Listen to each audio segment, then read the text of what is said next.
All right, welcome to the final riders meeting of the year. We got together here to go over the season finale in Las Vegas, or Salt Lake City, actually. Felt like Vegas a little bit. We wish it was Vegas. Yeah, we wish it was Vegas. I'm David Finger, your host, joined by Bruce Murata and J Law, going by Mother Goose tonight. And we appreciate your insight all this last half of the year, man. It's been really fun having you on. So Thank you. Thanks, Jason. Let's knock this last one out. Yeah. Look at that is that a butt patch? Still smells like butt. I want to thank Rock and Turf, Maxxis.com, and Speed Straps. If you guys need turf tires or tie downs, we got them right here. Check our boys out.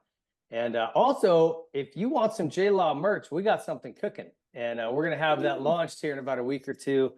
And this is going to help fund Jason Lawrence his return to the ranch this summer. So we'll have it on our social pages. I'm sure Jay will repost it. Fun to the fun. Yeah, it's going to be cool. So, all right, let's get to Salt Lake City. Weird night. Like, stadium had to get evacuated for lightning at one point, which was kind of strange. The track was like slick, marbly, hard underneath. Like it was tricky.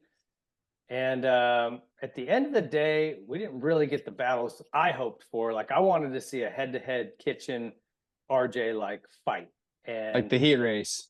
Yeah, and we just didn't quite get it, but that's okay. It was still, I mean, for Bruce, it turned out really well because I mean, you got the jersey behind you and everything. Do I? Oh, I didn't even know that. Look at that back there. Yeah, hey, that's very nice of Fly to print out multiple jerseys for that race.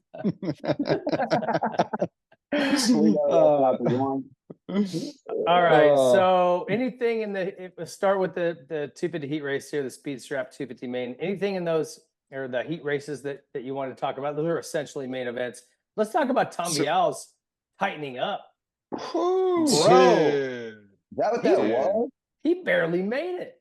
Man, if there was one thing I've said on this show that I thought I would never have to eat, it was when I said Tom Vialle is a championship pedigree guy and he's going to be great in that mode. And holy crap, I could feel the nerves coming through the TV. Yeah. And know, I just saw in Hayden Deegan's vlog after the practice in the tunnel, he comes up and he elbow checks him. And Tom Vialle. No way. Yeah, he looks at him. Dude, he was shook, Tom Vialle. That was crazy. That was a poor performance right there. I was kind of blown away. But how was that start? Not to get too far ahead, but to pull that start from out there was fucking so he did show his championship pedigree, even though he was crumpling in that heat, man, to go back and gather it up, have 18th pick on the gate and rip that start from out there, like that's performing when you got to perform. Hey, can we not go ahead, Bruce. Oh, I just don't want us to forget about though in that first heat for the 250 East, Cody Shaw. Yeah, the whole shot into the wall, dude. Hey, he went in hard. Yeah. Hey, well, you know what? Something that's funny about that is, remember when we were talking about Justin Cooper and Austin Forkner, and we're like, man, there should be a solution here for when these guys hit the cement or hit the Maddie Birkin wall. Well, right there was one of the mechanic tough blocks, like placed perfectly. Yeah. That thing, you know, like, hey, good job. Yeah, that was pretty crazy though. That was a shame. Yeah. It reminded me of like, what's that scene? I think it's Wolf of Wall Street where they're doing the midget throwing and they throw him into the thing and make him stick. He looked like he got tossed into that thing, you know? Oh yeah, that was fun. But yeah, you're right. They ought to just line the stadium in spots where there's something like that with those. I mean, that definitely saved that guy's life.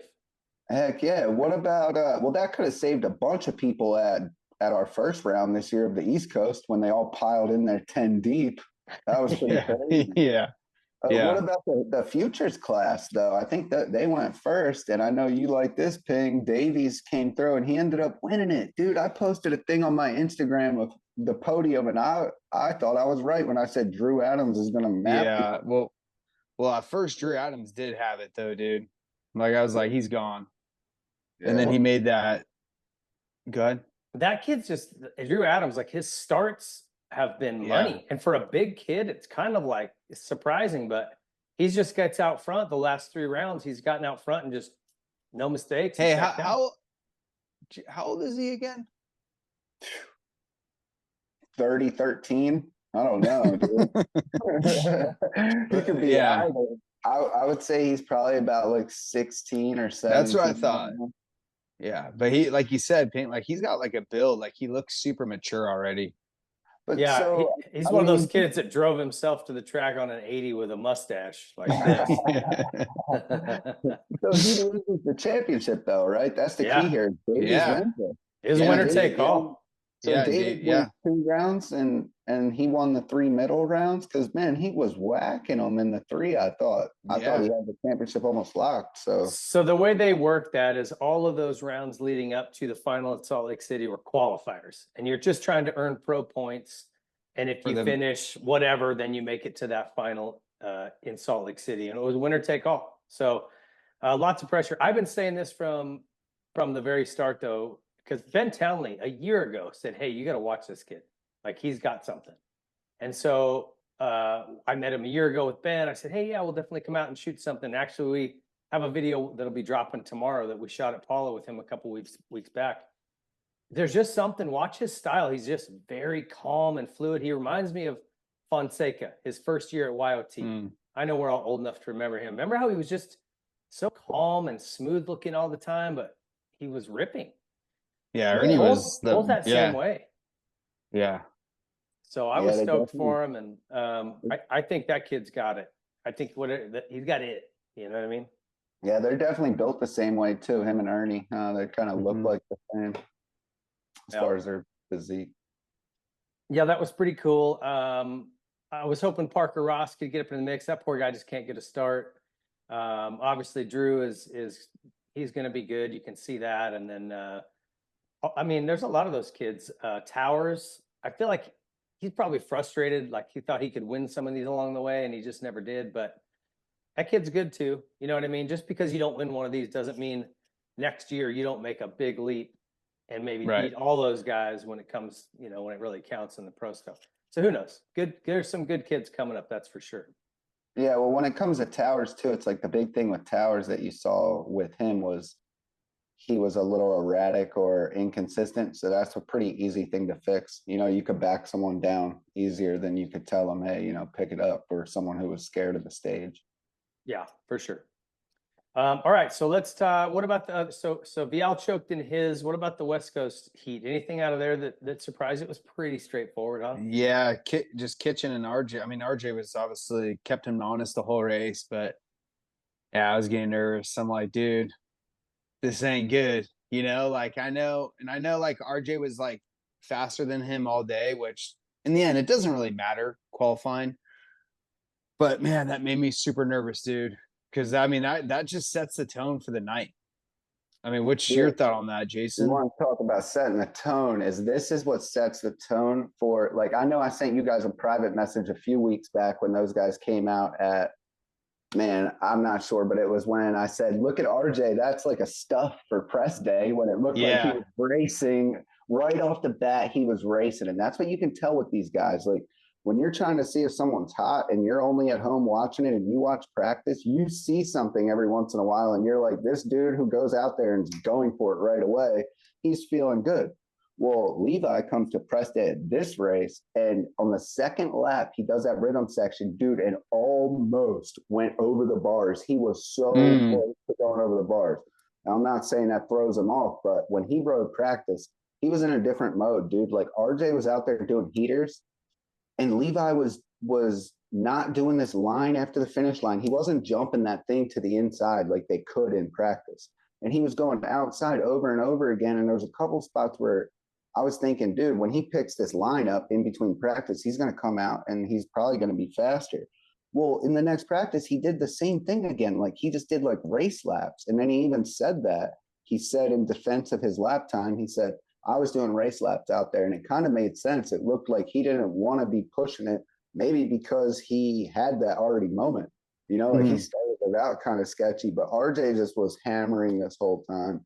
Dude, he was going fast. And even in the heat race, that was a blessing for RJ to be behind him. Like, dude, you're not going to gain anything but a little bit of confidence. RJ didn't need no confidence going into the main with the fastest lap times and the way things are going. To sit behind Levi and have Levi learn absolutely nothing from you. You learn wherever Levi is. That was great. You know, that couldn't have went any better. Do you think, because, they always say like, kind of what you were mentioning, Bruce, like what does the fastest lap really do? Does it really mean anything? And there is some stats, if you start diving into numbers, that your lap times, the top 3 or 4 guys, they tend to be oftentimes the guys that end up on the podium.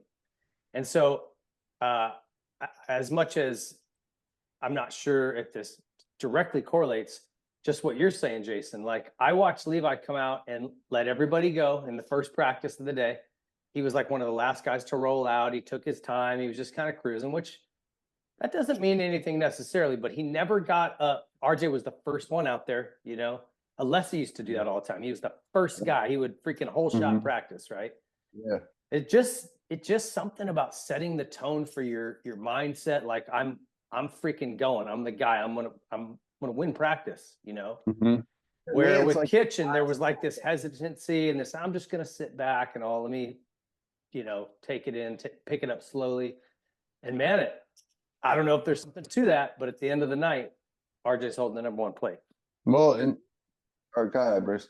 Well, I don't know. Maybe there is some strategy behind that too. Like, is it something where Kitchen knew he had more in the tank and he's just like, hey, look, like I'm going to kind of watch, go back, watch some footage of what RJ's doing on those fast laps in practice. And then, Kitchen's going to be like, all right, dude, I'm going to step it up in the heat race and kind of mess with his mind because now RJ's coming in with confidence and he's going to crack that. I don't know. I would say these guys all rode the whole track on press day. And to go out on this track, you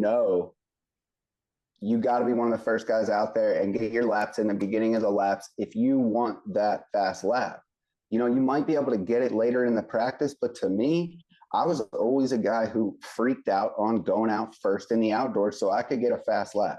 Because to me, like that mattered, like that made me feel like the other people, like thought I was, ahead of them. Whereas it would piss me off that dudes like Villapoto would just sit there and do like 2 practice starts, not care when they went out and not be in that like frenzy type thing. And that shows confidence to me. That's why when I saw Levi doing that, I was kind of thinking like, dude, he doesn't even care that he's not faster and he's not trying to prove a point. And then when he came out in the heat race, well, I didn't know if maybe he was smart enough to not be showing in lines or not doing something, but I don't know. I mean, I don't think it means anything in practice unless it means something to you. Gotcha.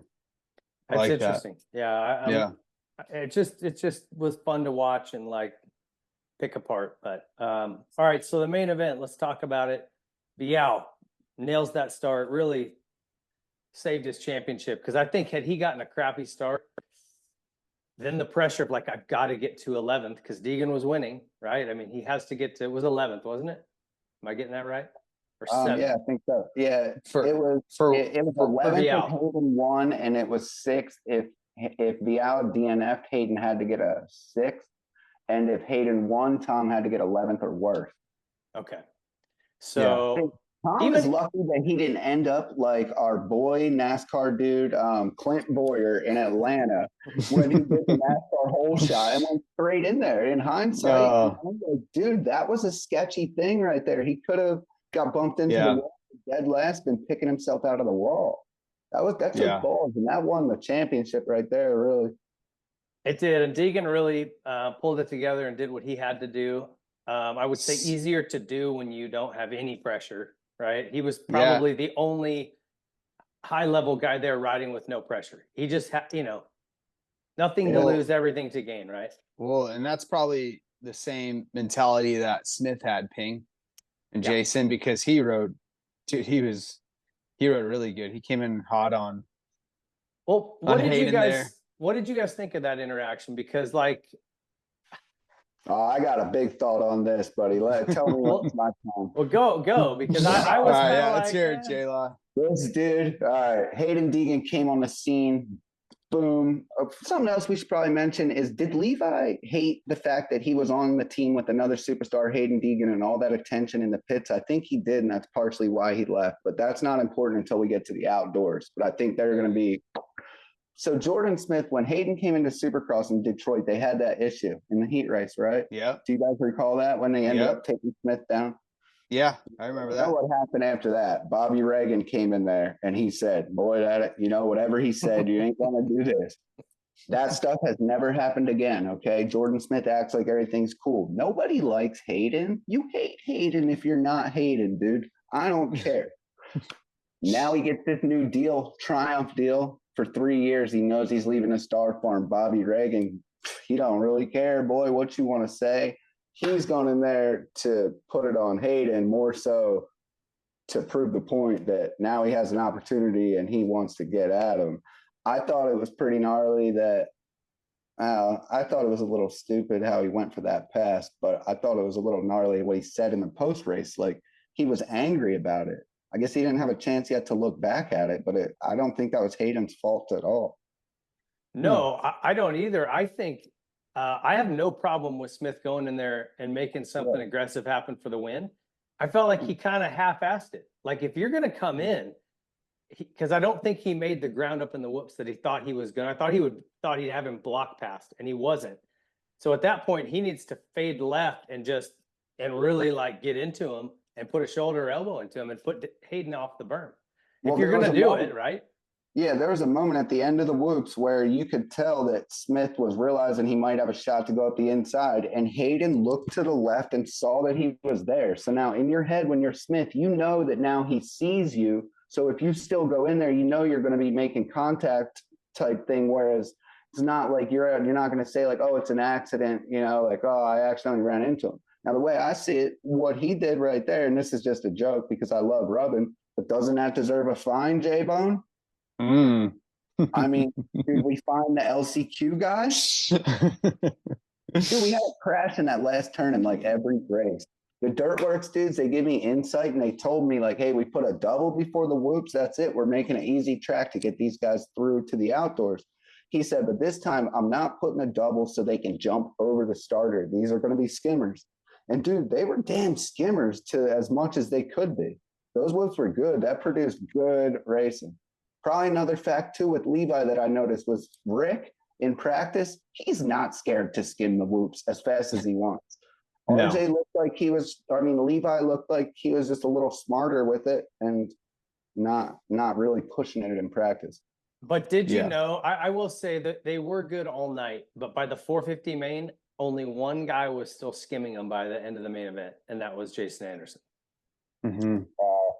Everyone else was going 3-3-3. So this whole 9 whoop thing is just the dumbest thing. I'm not a fan. I actually heard them. I talked to Alex and I asked him like, dude, what's the limit with the rules? Is it 9 whoops and you have to put 9 whoops each time? Because why do we always see 9 whoops?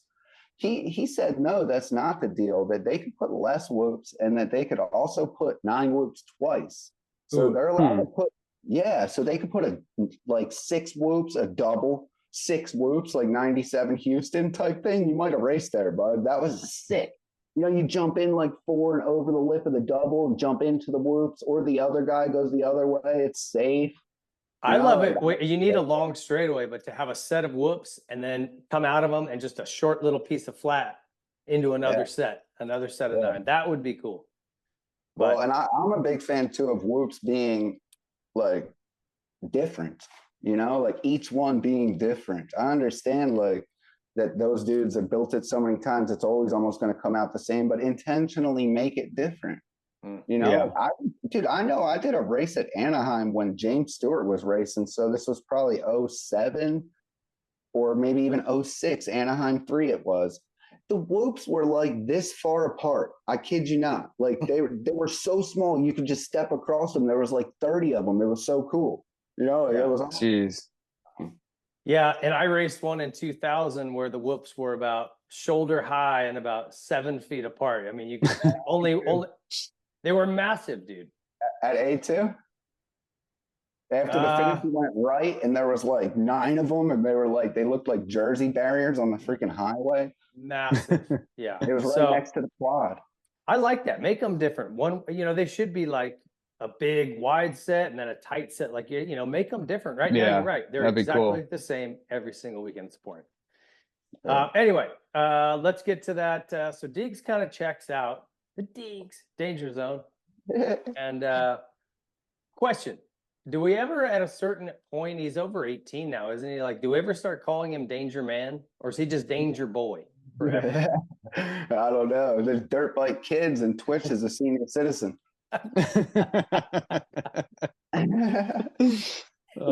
DBM, that's what it is, isn't it? Dirt Bike Man. Anyway, well, what I about saw second? Hayden hit that tough block, dude, with like 2 laps to go and on that triple on off, and it popped out right in front of Rick. Oh, dude. Dude, man. Yeah. I was like, Hey, dude, get out of the danger zone. That's what he means Yeah. by the danger zone, wherever this Yeah. kid is pointing Yeah. at hay bales and stuff. Hey, but Rick played it smart because he kept his distance in that danger zone. Rick played it smart because he won that thing, but I was a nail biter, dude. Yeah. Talk about stuck between a rock and a hard place, right? Yeah. It was like, hey, we saw no help from the star freaking team. Like there was like 12 bikes on the track out of 20 were star bikes, and they were all getting passed by Vialle. Now it looked like Romano, they flipped to Romano, and it sure looked like he had some bad thoughts in his head, but Vialle squeaked by him pretty smart. He looked like he was gonna try to maybe do something. It's a dude who wants a ride. Yeah. Yeah, nothing else really stood out to me. It was just kind of watching Levi get stuck behind Thrasher for a while there, which you mentioned earlier, Jason, that if he was really riding for Mitch, maybe that deal didn't come through because he definitely made it tough on Kitchen. Expired, I guess. I don't know. He didn't do a good enough job in Denver. Mitch gave him a fair shot, bro. Anything else that stood out for you guys in this one? Man. No. All right. So I'm stoked for RJ. The guy's been at it for so stinking long, and you can't say he didn't earn it. You know, Jason, you mentioned this on our last show. Like, if he actually can get this done, it really kind of flips his MO, which everyone thinks is his MO, which is to go too hard and crash. He had one crash all season, San Diego, and it was a little muddy, so it wasn't a crazy move. It was a good pass attempt. He just slid. Yeah. So what a solid season for him, and definitely deserves that #1 plate. For Levi Kitchen, I feel like it's coming. I mean, this guy's good. Yeah, he's. It's a matter of time. I think the guy that I feel the most sorry for in all this is Mitch Payton.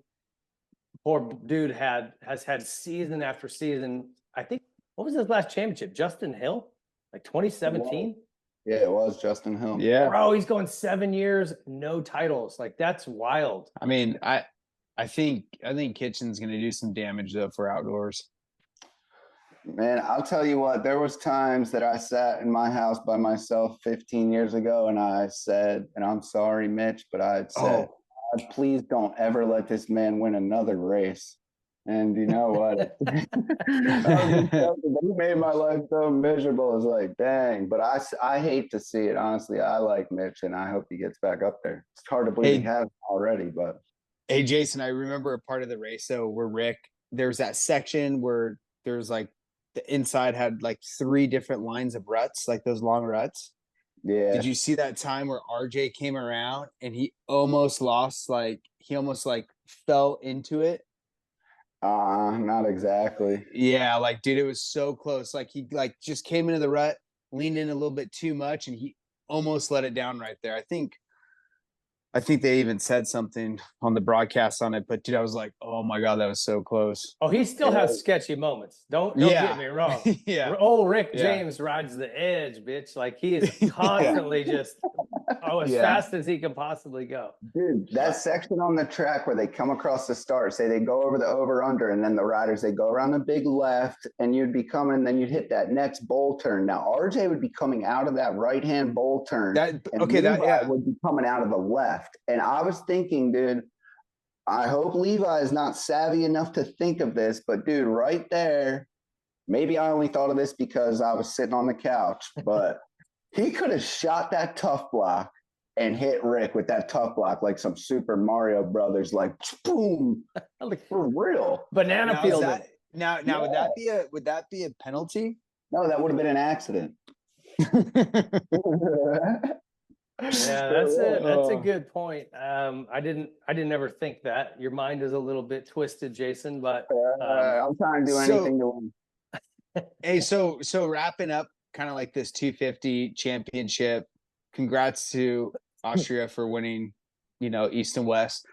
Well, they But got all dude, three brands actually with Davies. I heard Daniel Blair bragging about that. They got true, all three brands. true. Hey, it's interesting though. We talk about shows before, the old school after party days, championship parties. I feel like all the championship parties are now just in the pits. Dude, all four of those guys at Vialle's after party were getting wild. You saw that?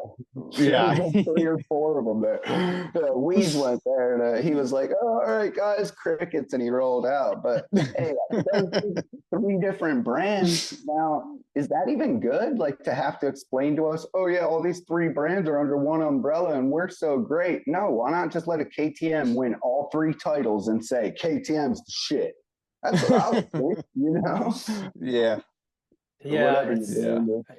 strategy for them. All right. So congrats to Rick James. Definitely a rad night for him. Let's talk about the 450 class, Rock and Turf 450 main. Kind of obvious what was going to happen here. Were you surprised at all when Jett rolled this thing back and just sort of limped it in? Well, hey, do you mind if we kind of step back just a little bit, Ping, about No. that first on the first heat race? Jason. Oh yeah, I know. Go ahead. when Webb tries to put it in on Jett on that start. That's good. I like that.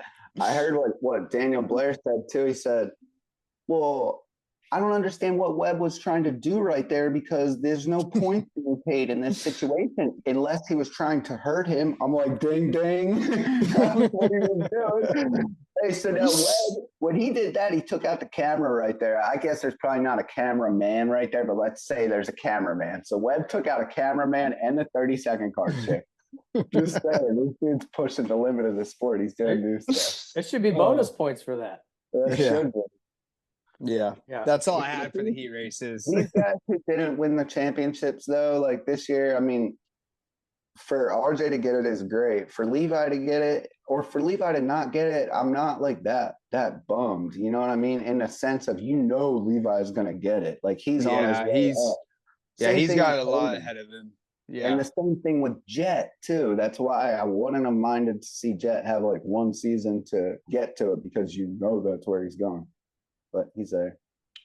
He's already there. So he had early on in that main event, I thought, oh, he wants to go to the front. And he had that one moment where he kind of went sideways on that double and almost crashed. And then you could just see him go, okay, well, I'm just gonna milk this thing, like kind of cruise it in.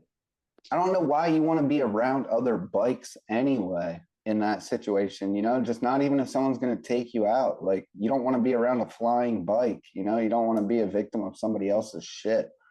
I mean, I wasn't mad that he was trying to look like he was going for it, but that mistake right there before the triple on, that saved him because he looked like he was probably in a mode where he just realized, dude, I'm about to go for the win. It looked like once he realized that Coop was, like not really going to be 1-2.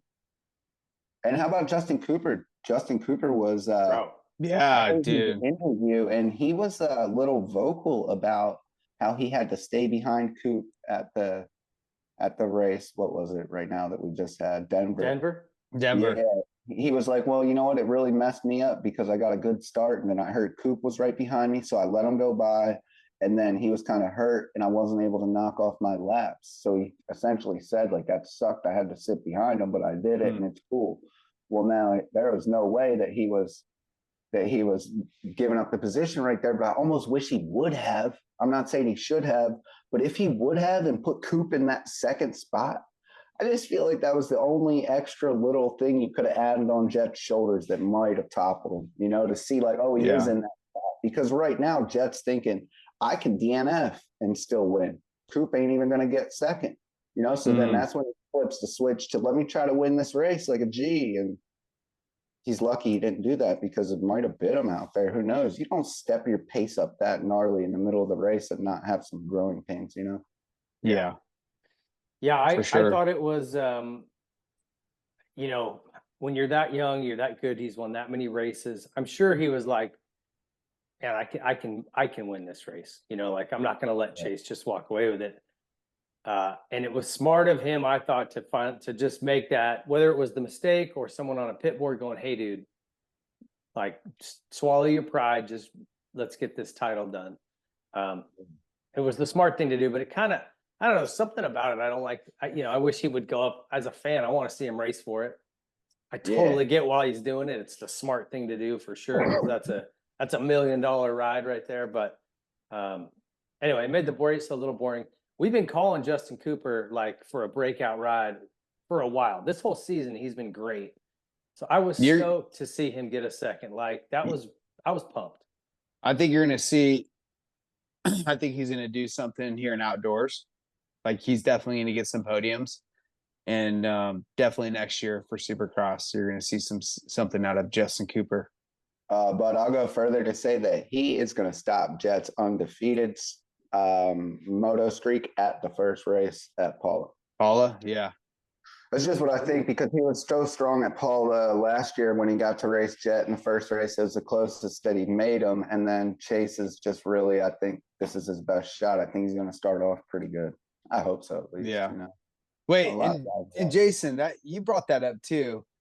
They had some beef at one point, right? Justin and Jett. Oh yeah, they did. Yeah.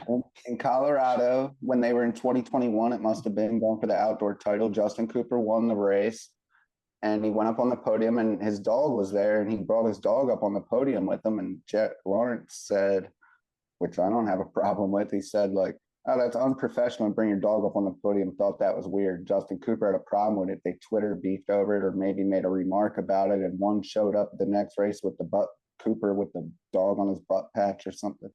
It's not a lot of beef, but that's how this shit starts, you know? Yeah. Oh yeah. That sticks to him though, you know? Yeah. That's interesting. I think he's more of an outdoor rider than Supercross. Justin Cooper, he always has been. So yes. Yep. I'm really excited to see what he brings. And for that matter, Chase Sexton, let's talk about his ride. I mean, was he that good on Saturday night, or was like everybody else kind of, obviously Jett was off.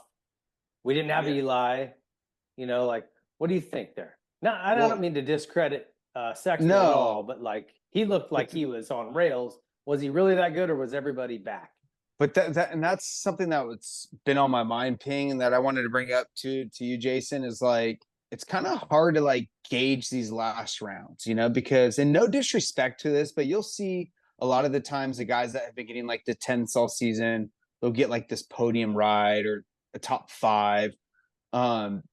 Is it just, are they, are people kind of just to the point where they're over it, or they're having to just be cautious just to finish where, like how Jett did? Is that how it was for Chase and Justin Cooper? I don't know. I think there's only a few guys at the end of the season that are able to still maintain that mentality at each week, where they still come there with the same goal of winning. Like when we go to Anaheim 1 and one of these top guys gets a bad start and they got to come through the pack, each dude that they pass, it's they got to work for it and make a pass. Once you get beaten down and it's late in the season and the championship guys are established, it's like we always say, oh yeah, the championship guys raised to another level. Well, yeah, they do. But in the same sense, it's like everyone else kind of like rolls over and starts playing their role, and everyone figures out where they get. And some people take advantage of that. Like some people come in there, maybe they were injured or they're not hurt or whatever the reason is. There's 22 guys out there. There's like 20 different what they're going for or why they're doing it. Like one dude don't want to get hurt because he's already got a ride. The other dude ain't got a ride. Right. So many things, but it's really easy to predict. Like when you look at it, like, hey, who's going to do here? Because there's about 5 or 6 guys that, they're going to come there and they're going to fucking bring what they can bring each time. And Chase is one of them. When those dudes are riding less than themselves in the mid pack or 5th on back, and the championship guys have elevated themselves, well, even though Chase is not in the championship, he's still riding at that level. So when they bring it back because of the championship, we knew he was going to win. Thing called. Yeah. I think that that's something I really admire about Chase is that it doesn't matter if he's in the title hunt, he's not, first race, last race, that dude, it gives you 100%, right? Yeah. I mean, every time. He did it at the outdoors last year. I mean, he got beat 21 times and Jett was 21-0, and you still thought there was a chance that he was going to win this one.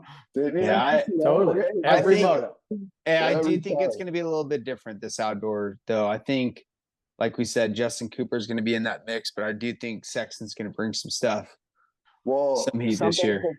to say too is that, okay, now Jett and Justin Cooper, they were arguably pretty even matched, it looked like, from the 250 class, but who knows, maybe Jett was throttling them and only riding so hard. But when we saw Jett move up to the 450 class, we were like, wow, this dude is mind blowing now. He rides that bike great and that suits him way better. He's fantastic. We might see that same thing outdoors with Justin Cooper. He's the same similar type of rider, skilled rider. That bike might really do it for him. If he was a little taller, I would say him and Jett, he's about the closest one to Jett who rides like on that technical level. Not on best level because no one is, but. Well, before we get to outdoors, I want to talk about the Hunter Lawrence, Jason Anderson beef. Thank you, Ping. Yes. Let's start with the pass. Can by we do Jason Anderson. when we talk about these jackass things, let's just call him Hunter, not Hunter Lawrence. I don't want that stain. We'll keep the Lawrence out of it. No stink on your name. Hunter, Jett's brother, got railroaded pretty good. And I mean, to me, it wasn't a T-bone. It wasn't outrageous. Yeah, you did him dirty, but at the same time, he definitely you knew he was coming. Hunter tried to just slingshot around the turn and get around it before he could get to him, and it didn't work. And he got his wheels knocked out from under him. To me, I'm like, it was aggressive, but like, I didn't think anything of it. I don't think it was like, I mean, obviously it probably caught Hunter off guard for sure, but I mean, look at Anderson in a go down. Isn't that the rule too? As long as you go down, it's, That's what I'm saying. That's what I'm saying. So then let's go to the second phase of that. Hunter's getting lapped. He sees Jason come around, takes him wide, bumps into him, right? And then it actually really has a negative effect on Jason Anderson, as you were mentioned, Jason, because it messed him up for fourth in points, right? It does. It screws him up for fourth in points, which he was going to get if he got that one more position. Now, I find it hard to believe that Hunter didn't know that, and that he actually kind of knew that when he was doing that, because Hunter is also someone who, whenever I broke down the points, he came in here tied with somebody. I was even saying if he's able to get the win or second place, he could have jumped all the way up to, I think it was sixth place from like ninth. Okay, so now once this goes down and he crashes and now he's out of it, and now he realizes, okay, if he realized all this, but now he's not getting crap in the championship. There's not much on the line for him. So he just goes and like takes the air out of Anderson's ball. Like that was some bullshit, dude. Now this has happened before. They said this has happened before with Justin Bogle and Justin Barcia, and it did. But Justin Bogle, he kind of like kamikazed him, which was pretty stupid. Long dart. Is this when he slapped him? Yeah, but this was after Barcia had taken him out. Then Bogle waited a lap, and then he just like waited and then took him out. No, this isn't it. Never mind. I was thinking of something else. Oh no, that was Mookie and Bogle. Yeah, that's right. But like Josh Grant did this to me in 2007 in a heat race, and it was because him and Hansen got into it, okay, and Hansen went down, and I felt this like need to like, oh, I'm going to retaliate for my brother here. We'll say brother because this is kind of where Hunter loses his cool, because I think this is all piling together. The fact that he bullied his brother, that he wasn't able to stand up for him when that happened. Then he took him out once, he took him out twice. Now he's had enough. He's out of the championship. But Josh Grant, when I did that to Josh Grant, he fucking ruined my race. Like, what happened? Like, explain what happened. It was kind of respectable what Josh Grant did, and he's the pioneer of how this started. Now, the other Bogle took it a little too far, and he borderline hurt Barcia. This right here was kind of like a one cheap shot, and then you're out of the way. It was really lame. Josh Grant, buddy, he just stopped me in the berm like turn after turn after turn. It wasn't dangerous. I was in no risk of getting hurt. I was just so pissed off and like, I don't know. But I had a what? good time talking to him about that, but I thought this shit needs to be banned. I don't condone the Yeah. Josh Grant But one. That's some bullshit. but Jason, what? So like, so what? How did that all started with Josh Grant though? So like, you went to lap him and he did the same thing. Oh well, him and Hanson got into it in one turn, and Hanson was Okay. down, and it was like the do a Supercross triple, and then the baseball stadium turned to another Supercross triple, so it was like about a 90, but it was kind of angled. And I got up on Josh Grant, and guys, please go look at this 2007 San Francisco Supercross. Oh, and I just sent it in there for him because Hanson was still in the turn getting checked out by the medic dudes, and it turns out now. I'm sorry, JG. I look back at this and he gets like a head shake and hits Hanson and takes him out where from where I was, it looked like, dude, he landed the triple and sawed his front end off. So I'm like, I'm gonna get this dude. Hanson's still there with the medic, but I just sent it in there, dude. It was like the goofiest takeout, and I knocked JG off the track and he spun around like 6 times. He hit the medic guy. Dude, and then I came around one more lap and he just waited for me, dude. And I was in like 4th or 5th place. I got 8th or 9th in that race. And I tried to fight him after the finish line. We were like, Oh, I do remember that actually. yeah, I yeah, remember that. nice.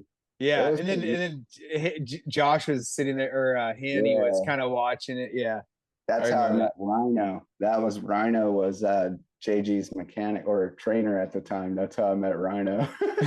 Nice. Well, this has happened a lot. I mean, I think immediately of the Chad Reed, Trey Kennard incident where, Oh yeah, there you go. Oh yeah, yeah. yeah, he And he jumped got He blacked into wasn't a out. him. lap down. He wasn't a lap down. That was just right when they got up. He wasn't a lap down. Right. No, it wasn't a lap down, but Oh, okay. Reed rode him like right into the bales, and he was trying to fix his goggles, Yeah. and Trey beat it again, and Yep. he got fined for that. And so I want to get your guys' opinion on the fines, because they both got fined and they both got talking to, whatever that means, you know. And I was like, okay, I get what Hunter did, because if you retaliate, it's always, you know, this happens with when my girls play soccer. Someone will hit, you know, do a cheap shot on them, and when they go back and I kind of tell them, hey, go knock that chick out of her cleats. Like, don't let her do that to you. And I said, you'll probably get a yellow card, but like, that's fine. I pay my girls to get yellow cards. So like, you know, you just, I mean, so I kind of get it. Like, if you're going to do me dirty, okay. You know, like that's the Yeah, only way, in my opinion, There's in gotta this be a kind of line, kingdom. bud. We There's all a- have to respect the line. There has to be a line, and that line has to be drawn with, you don't wait a lap. You don't do that. You don't go from lane to lane and run into somebody. You don't wait a lap. You don't mess with somebody's dirt bike to hurt them. That's pretty much the only rules I Okay. think in racing, dude. But did You he? know? He didn't hit him. He didn't T-bone him. He didn't hit him hard. He just kind of bumped him as he was trying to turn in. It wasn't yeah, filthy, but it was yeah, very that's- deliberate. Yeah, but still, Ping, like that's so dirty, Yeah. dude. Next That's race. like, That's something you do at the next race, dude. Yeah. You don't do that. I mean, No. that's See, I tend to think fair play. Like now, listen. In this particular instance, I don't think what Jason did to him was way out of line. I think that was a good block pass / bump pass, right? And too bad Hunter went down. But I'm just saying, if it was dirtier, like let's say he had really sawed him off and went down, I got no problem with what Hunter did to him. That's I my still take. do. You I still do? Yep. Oh, No, you can't do that. I don't give a. I don't care. You yeah, gotta. no, I no, gotta I do it don't on know, the Ping. same I don't know if I still, I don't know. I say they Guys take do it this, back. I they think they should take it back behind the pits somewhere.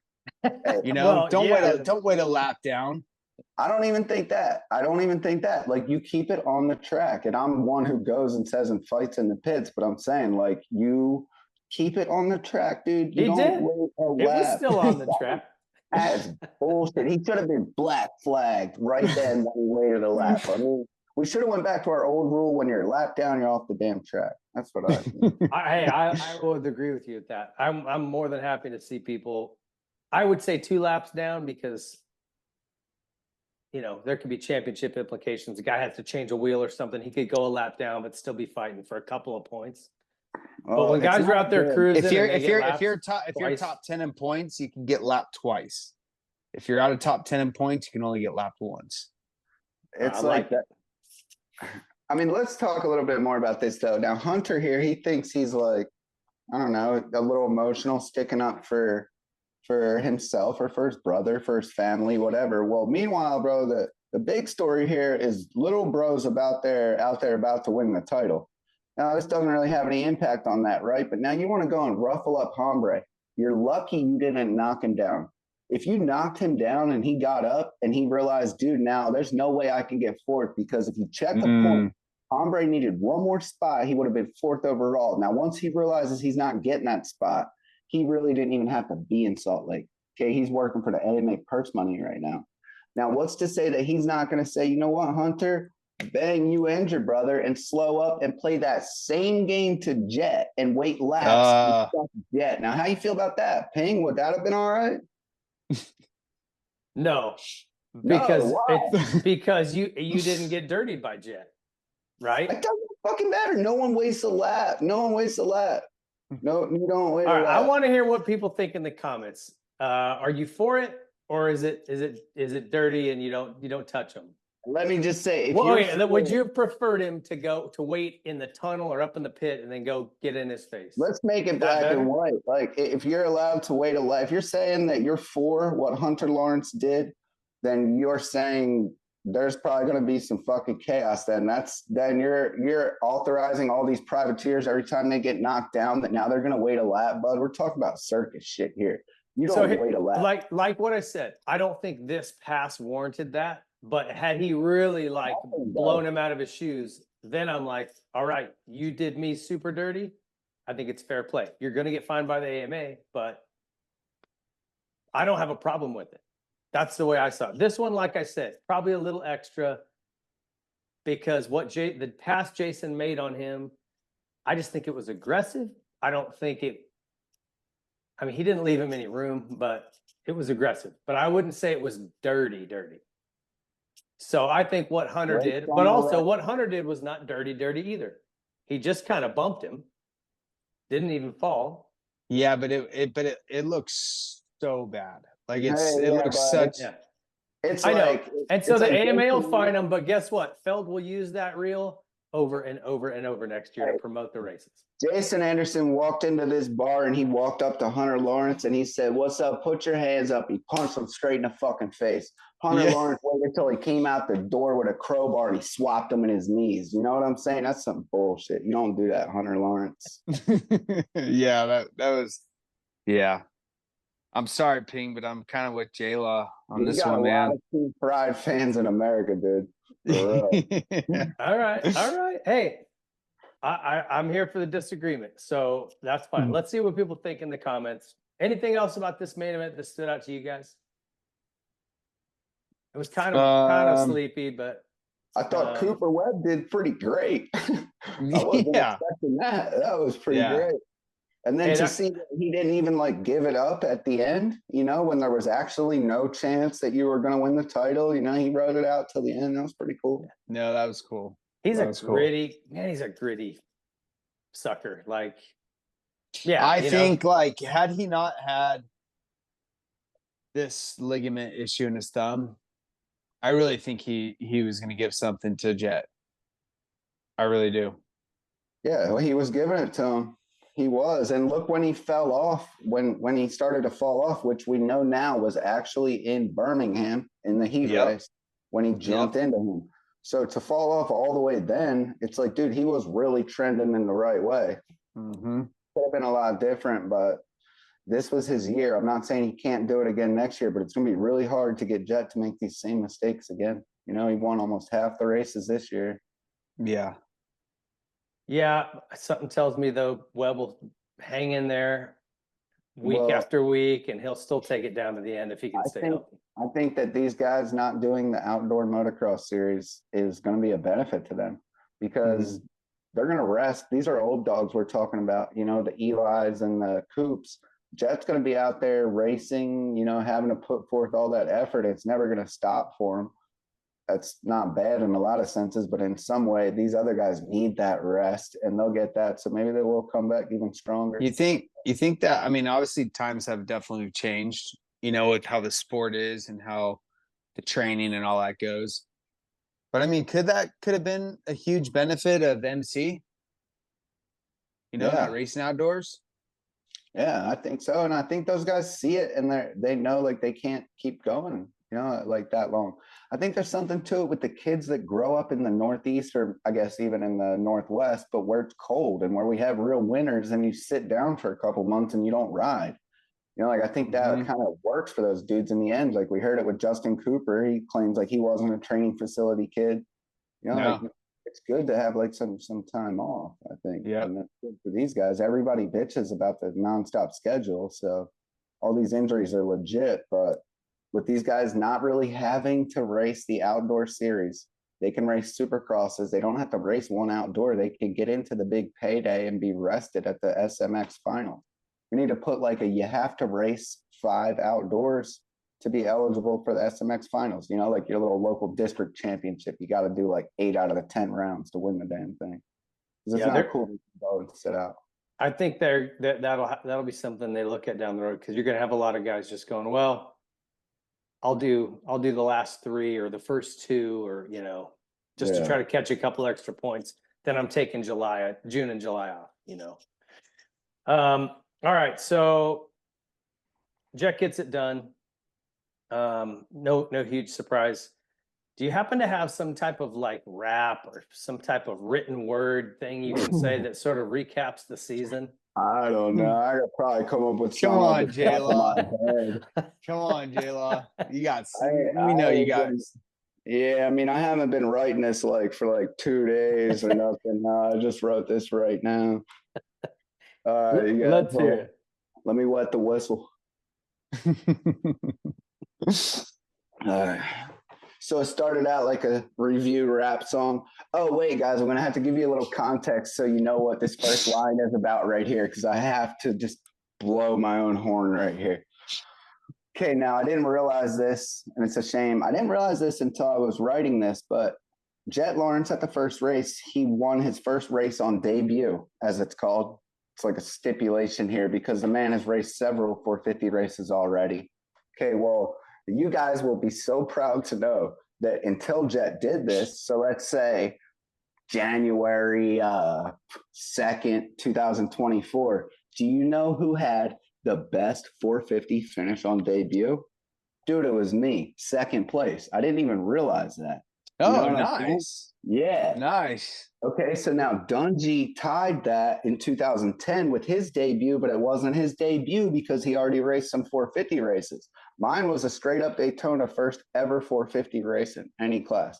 So that's pretty cool. And I'm going to start it off right here. This is why you guys will know, because I didn't even know I had this record. So there's no way you would have picked up on this if I didn't tell you this. All right. In 50 years of SX, we've never seen done what Jett pulled off at Anaheim 1. So many have tried, but none have ever won on debut. He didn't ask if I mind. He just took it, and that's rude. That's the only record Jett could ever take from me, but I'd rather give it to him than keep unfairly sharing it with Ryan Dungey. Chase did the rain dance in San Fran, and it poured on those poor fans. Did he jump the gate, or were the rest of the riders late? I know Kickstart went from first to last in the first straight. If that boy had a button, I wouldn't be surprised if he won the damn main. Jetson only managed to get up to 9th place, so the number 1-8 goes back on a blue plate.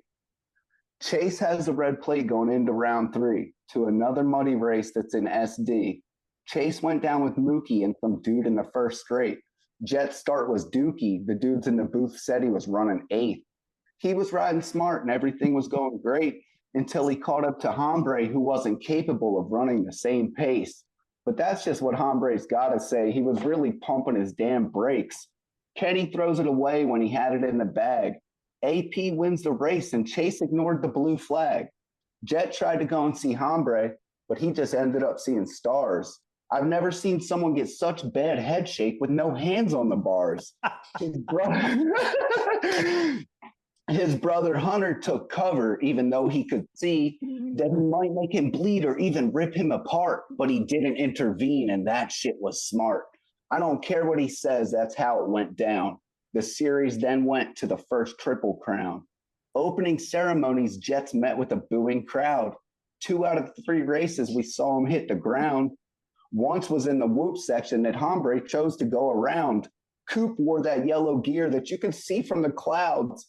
Not to sound like a hater, but Chase let Jett by as if he was a lap down. We need a calculator because the dudes in the booth, they can't figure the math out. Can we all admit that Triple Crowns are whack now? I was less than impressed, more like annoyed, with Jetson's main event win in Detroit. That stunt on the finish was a really poor choice. By that, we're reminded this kid is still a boy, but put that trick back in the bag. We don't need to see another shush or finger wag. In Glendale, Coop ran Jetson through the monster bales. Then Jett bit his lip when he cased a triple. But you or I, Ping, we'd probably be crippled. Kenny took the win, and that was impressive. Cooper took his chick, so they became exes. Jett takes the point lead head into Texas. Jett gets the whole shot, which is what we expected. Tomac goes down, and then he started riding reckless. Jett threw this race away out the back of the end zone. Tommy Tenders got that shot. I hope those two stay in the friend zone. The Cowboy loses the pole to the Beast who's in his mode. On the last lap, first and second were right on one another.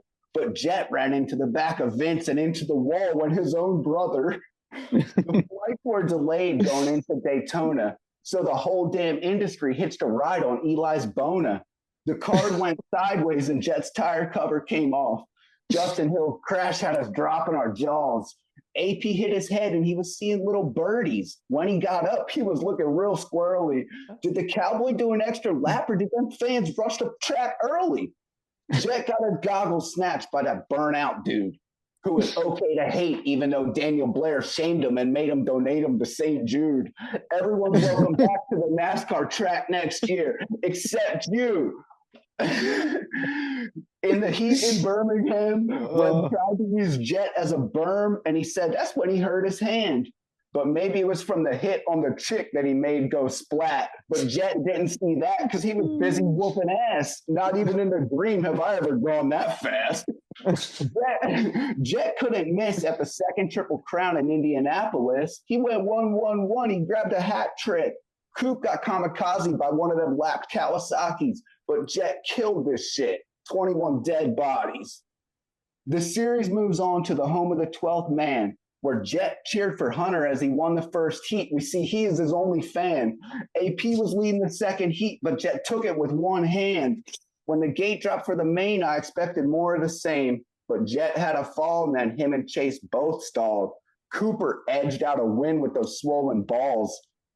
St. Louis is where they all jumped on the Red Cross. Jett didn't try to disguise it. He turned around like, yo, my fault. I ain't going to hide it. I was really appalled seeing Mr. Albrecht pull it out and Jay bone them all. Bam Bam is a savage. That kid has big balls, but surely they'll cut him off if he ever travels to Oz. Coop said he had to jack it off. Sometimes you have to do this, but please refrain from doing it on the gate in Massachusetts. It's true. It's been proven. It can have a very positive impact on what your mood is. If Chase lost his ways, without a doubt, he found them. For the rest of the field, it looks like Coop sucked the life out of him. But let's not forget, Jett almost high-sided off Malcolm. He tried to make a last-turn pass, but the hombre wasn't about it. So a top 5 was all Jett could salvage. We went to Nashville with the championship tied. For us Supercross fans, what a great time to be alive. When the gate dropped for the main down in Tennessee, Eli and Kenny, they were riding incredibly. But the first half of the race, Eli was trying so hard because his membership is expiring at the goat farm. Then on the pit board came a message from Lars. Kenny's shock blew and he went over the bars. Chase jumped that single way too far. And I just heard we have an opportunity to take Eli from Star.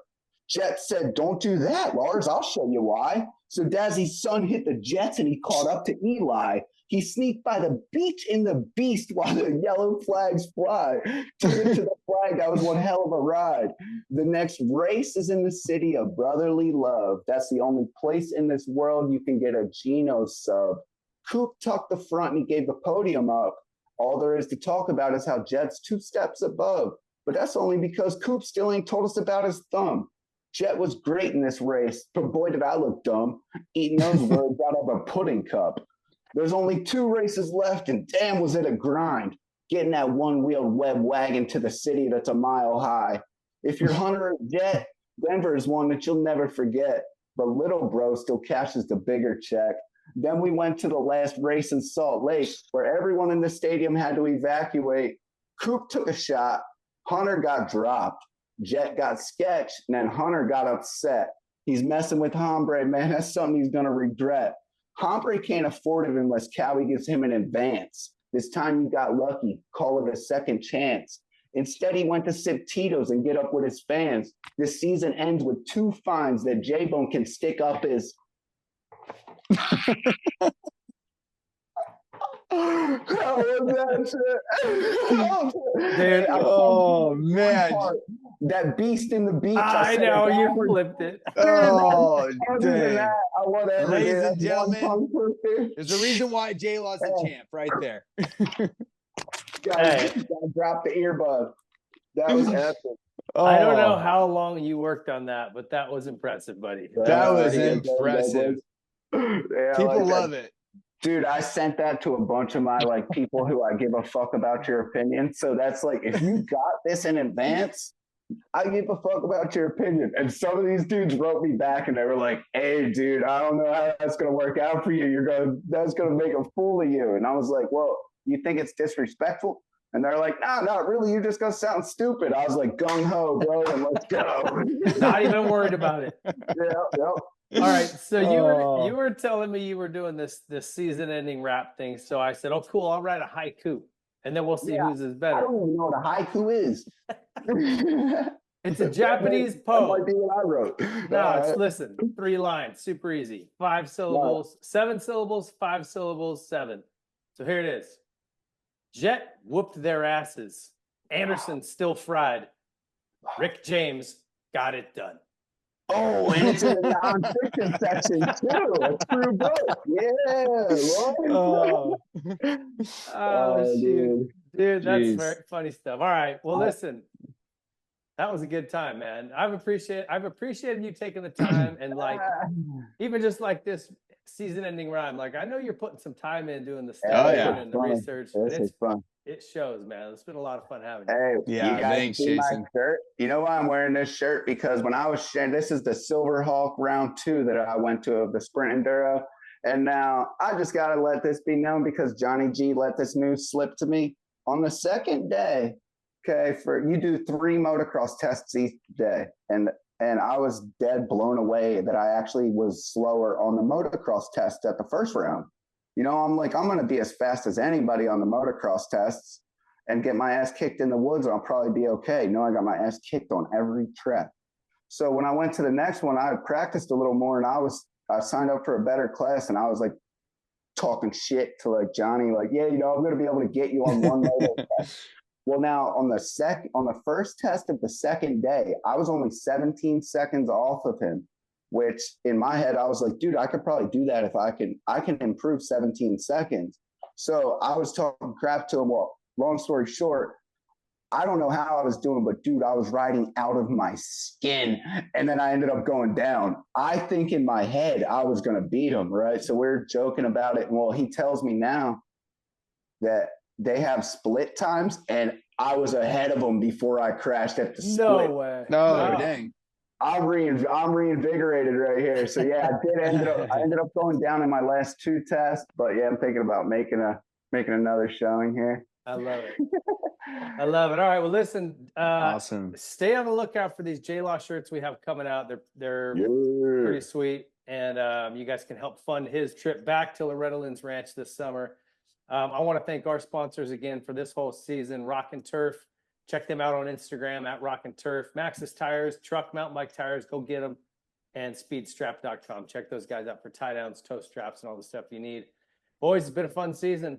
Yep.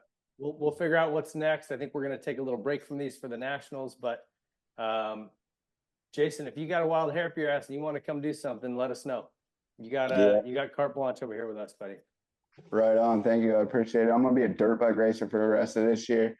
Go get them. Yes. All right. Go get them. All right, guys. Thank you. Hope you guys have had a Yep. fun season. It's been a good time doing this, and we'll be back for the SMX World Championship playoffs. See you then.